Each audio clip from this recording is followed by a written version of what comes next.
Welcome back to the book of Leviticus for our daily Bible study. Yeah, I it's funny.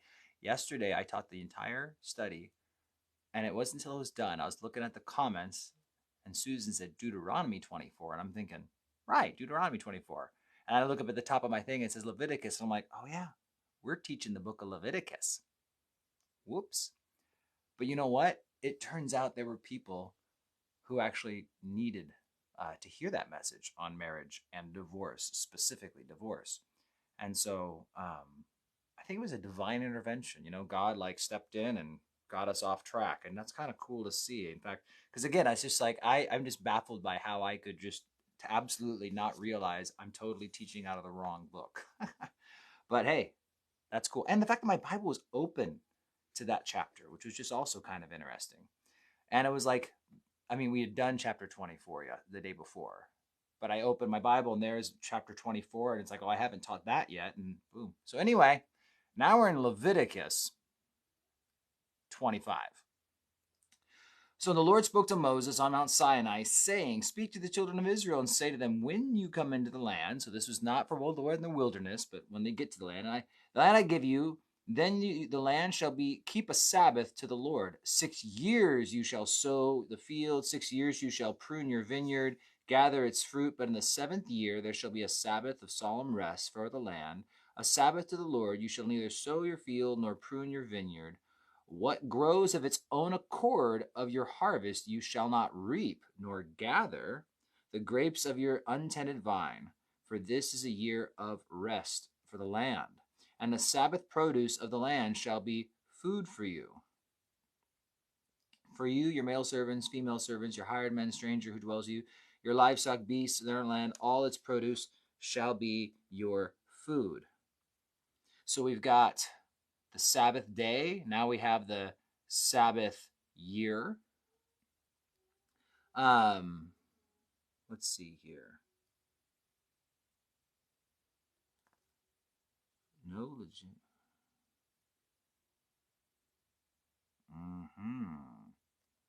So the idea is no legitimate farming, but you could gather some stuff, the produce, the land. Now let's see here. During that year, they were supposed to have time where they would actually be focusing on the Lord. Since you're not, harvesting and farming, you've got all this extra time. I'm just kind of going down and looking at a bunch of other stuff. I want to go over the year of Jubilee now. So, because the year of Jubilee and the Sabbath year, there's no biblical record nor any other outside the Bible reference that they actually kept them.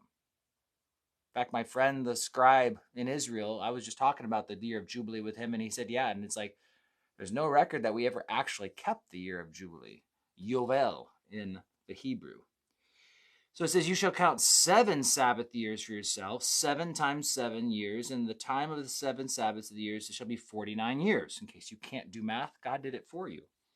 And you shall cause the trumpet of the Jubilee to sound on the 10th day of the 7th month. On the day of atonement, you shall make the trumpet sound throughout all your land, and you shall consecrate the 50th year. Proclaim throughout all the land to all its inhabitants, it shall be a Jubilee for you. And each of you shall return to his possession. Each of you shall return to his family. The 50th year shall be the Jubilee to you. In it you shall neither sow nor reap, nor reap what grows of its own accord, nor gather the grapes of your unintended vine. For it is the Jubilee, and it shall be holy to you. You shall eat its produce from the field. So the idea is, you're not supposed to go and gather the food, harvest it, but you can go to the field and grab what you need for dinner. Kind of that idea. In this year of Jubilee, each of you shall return to his possession. Anything you sell, or if you sell anything to your neighbor or buy from your neighbor your hand, you shall not oppress one another. According to the number of years after the Jubilee, you shall buy from your neighbor. According to the number of years of crops he shall sell to you. According to the multitude of years, you shall increase its price, and according to fewer number of years, you shall diminish its price. For he sells to you according to the number of the years of the crops. Therefore you shall not oppress one another, but you shall fear your God, for I am the Lord your God. So the idea is this, is that if you're going to sell something, it was going to be returned on the Jubilee year. So if you sold a piece of property in the year of Jubilee, it would come back. So if the Jubilee was far off, this item would have a greater value. But if the year of Jubilee was going to be very near, this item would have less value. And there's kind of a cool picture in this because it's the year of Jubilee is kicked off with a trumpet. And so we're seeing that the closer the trumpet is, the less valuable earthly things are. Kind of a cool picture if you see what we did there. Verse 18, you shall observe my statutes, keep my judgments, and perform them. You'll dwell in the land and safely. Then the land will yield its fruit, and you will eat your fill and dwell there in safety. And if you say, what shall we eat in the 7th year, since we shall not sow nor gather in our produce, then I will command my blessing on you in the 6th year, and it will bring forth produce enough for 3 years. And you shall sow in the 8th year, and eat old produce until the 9th year, until its produce comes in, you shall eat of the old harvest. So notice this, it's not even the 7th year you have to trust the Lord, it's the 8th year too. Because of the way their yearly schedule goes, this year, the 7th year, there's still stuff growing from the year before, and you're able to eat from, like just go out to the field, but you can't harvest any of that. And then the next year, right, well, you can plant again, but you're not able to sow, or you're not able to reap.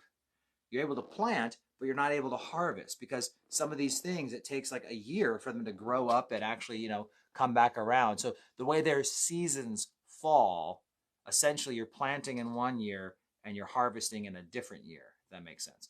So all this said, we're not going to get this whole chapter done. We did like half the chapter. There's 56 verses, 55 verses. So I like this as a place to stop. This is about trusting the Lord. You see, having faith that God is going to provide the food for you after committing to obey God. Last night in our youth group, tithes and offerings came up as a big discussion. And we were just discussing, I took them through some of the scriptures that I think are the most important scriptures on the subject, as far as a New Testament pattern for giving. But one principle in there is giving in faith. That as believers, just like here in the Old Testament with these sabbatical years, that we're supposed to believe that God will provide for us. I know that Stan and Roberta Kane at our church, they've got some great testimonies of the faithfulness of God, and in correlation with their faithfulness with their giving. And I know they've told stories about how they used to, repair the car and then to do this and do that. And at the end of the month, there was no money to give to God. And then finally God convicted them. And they said, yeah, we started giving to God at the beginning of the month and gave to God first. And then the car didn't break down. And they were just said they really felt like they could tangibly see how by giving to God first, what they had prayerfully decided to give to God, right? So they knew what they wanted to give, but if they waited to the end of the month, that amount of money was never there. And yet when they gave that same amount of money at the beginning of the month, at the end of the month, all the bills and all of their needs were always cared for. And it's a faith thing of trusting God first. And so it's a concept that's throughout the Bible. That's faith is what it is. You see, quite often we can make more of money than we need to.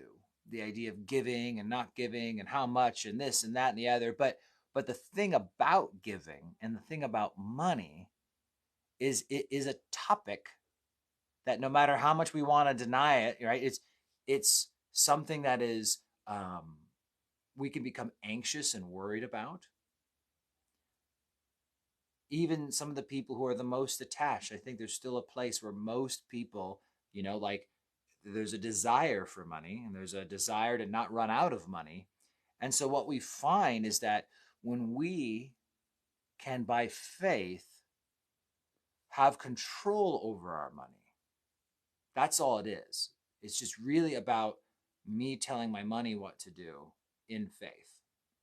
I'm not telling you how that looks or what that is exactly for you, but what I'm saying is that when you make a determination, this is what I want to give and this is what I feel God wants me to do, and then you follow through with that, I think there's an empowering there where God empowers us to have control over our money rather than our money having control over us.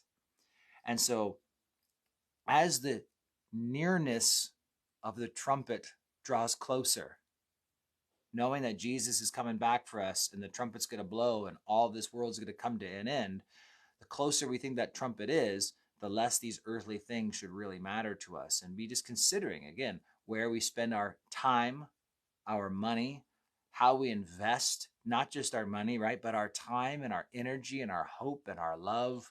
Where do we invest these things in? Because there are things that last and there are things that don't last. And I just listened to a sermon as before I was coming here. And one thing I've heard this pastor say before, and I've always loved this picture, is most of us live for stuff that people won't talk about at our funeral. But it's the stuff people talk about at your funeral that really matter. Meaning, we work to get this and get that and do this and do that. But honestly now, have you ever been to a funeral where someone talks about the person's awesome car? Or even some of their great accomplishments? Dare I say, there are probably Olympians who will die and their Olympic medal will not be mentioned in their eulogy. What they'll talk about is what kind of a person you were, your character, loving, faithful, always there, generous. These are the kind of things that really matter in the end of the day. But oftentimes we chase after the stuff. And so again, it's about really learning that godliness with contentment is great gain. And so a heart thing and a heart check. So this was a test for the Israelites. This is how God was testing them, to trust that God would provide in that 7th and 8th year. But it seems like they failed the test. They never put God at the test. And so they never got to experience these supernatural blessings that God said he'd give to them. So pray that we get to experience supernatural blessing because we are faithful and we take God at his word and we trust that he is able to do what he has said he would. So there you guys go. God bless you guys. Have a great day. Tomorrow we will continue Leviticus 25. See you then.